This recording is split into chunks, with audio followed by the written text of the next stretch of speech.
নমস্কার বন্ধুরা, welcome to CS Genix Bengal YouTube channel. আর আজকে আমরা যে কনসেপ্টটা নিয়ে তোমাদের কাছে কথা বলতে এসেছি সে কনসেপ্টটার নাম হচ্ছে মিলি মেশিন।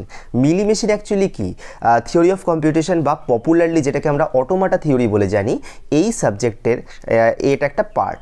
মিলি মেশিন ব্যাপারটা পড়ার আগে আমরা সচরাচর ডিএফএ বা এনএফএ পড়ি। প্রথমে বুঝতে হবে ডিএফএ বা এনএফএ এই ধরনের যে ট্রানজিশন ফাংশন মানে মেশিনসগুলো রয়েছে, এদের সাথে মিলি মেশিনের ডিফারেন্সটা কোথায়? ডিএফএ বা এনএফের কাজটা হচ্ছে এরা যেটা করে, এরা স্ট্রিংকে ভ্যালিডেট করে, অর্থাৎ কোনো স্ট্রিংকে অ্যাকসেপ্ট করে বা রিজেক্ট করে নিজের ফাইনাল স্টেটের মাধ্যমে। কিন্তু মিলি মেশিন বা মুর মেশিন এই ধরনের যে মেশিনসগুলো রয়েছে, এরা অ্যাকচুয়ালি স্ট্রিংকে ভ্যালিডেট করে না, স্ট্রিংকে প্রসেস করে, অর্থাৎ অ্যাকসেপ্ট বা রিজেক্ট করার কোনো ব্যাপার নেই। সেই কারণে মিলি মেশিনের ক্ষেত্রে initial state, input alphabet set, এছাড়া final set of final state ব্যাপারটা যেটা থাকে, যেটা ডিএফএ বা এনএফের মধ্যে থাকে, সেটা এখানে থাকে না। তাহলে কী কী থাকতে পারে? Initial state, set of input alphabets, তাছাড়া হচ্ছে তোমার সেট অফ স্টেটস এবং ট্রানজিশন ফাংশন, এরা থাকবে। এদের সাথে কিছু অ্যাডিশনাল জিনিসপত্র আমরা এখানে অ্যাড করব। তো প্রথমে আমরা শুরু করি মিলি মেশিন দিয়ে। মিলি মেশিনের ক্ষেত্রে কি হচ্ছে? Set of states Q, set of input alphabets sigma, তারপরে ট্রানজিশন ফাংশন ডেল্টা, আর ইনিশিয়াল স্টেট কিউ জিরো, এরা তো থাকবেই। এর পাশাপাশি দুটো অ্যাডেড জিনিস অ্যাড হয়, সেটা হচ্ছে থিটা আর টাও। থিটা জিনিসটা কি? থিটা হচ্ছে আউটপুট ফাংশন, আর টাও হচ্ছে আউটপুট অ্যালফাবেটস। ঠিক আছে, তাহলে একটা হচ্ছে ফাংশন আর একটা হচ্ছে অ্যালফাবেট।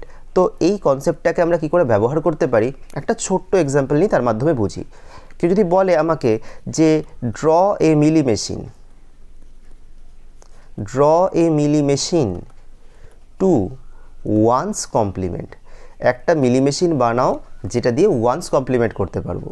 তো ওয়ান্স কমপ্লিমেন্ট কাকে করি? একটা বাইনারি নাম্বারকে করি। ওয়ান্স কমপ্লিমেন্টের লজিক কি? যদি তুমি 0 ইনপুট দাও তাহলে তুমি আউটপুটে পাবে 1, যদি তুমি 1 ইনপুট দাও আউটপুটে পাবে 0।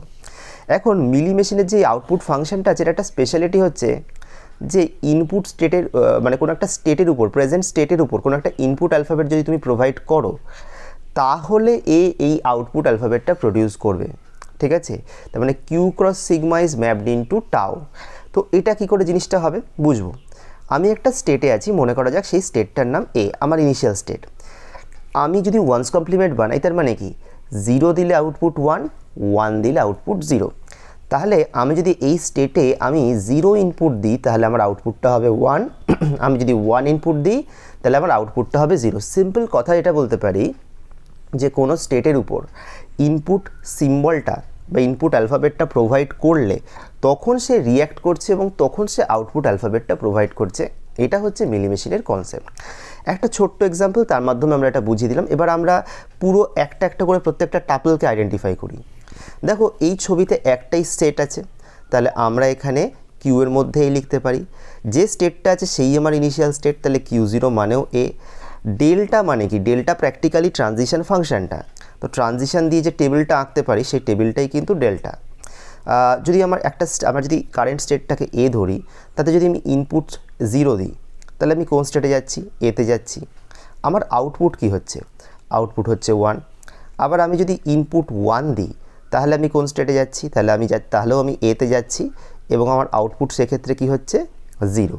তো এই টোটাল জিনিসটা হচ্ছে কিন্তু আমার ট্রানজিশন ফাংশন। এর মধ্যে আউটপুট ফাংশনটা কি করে বুঝবো?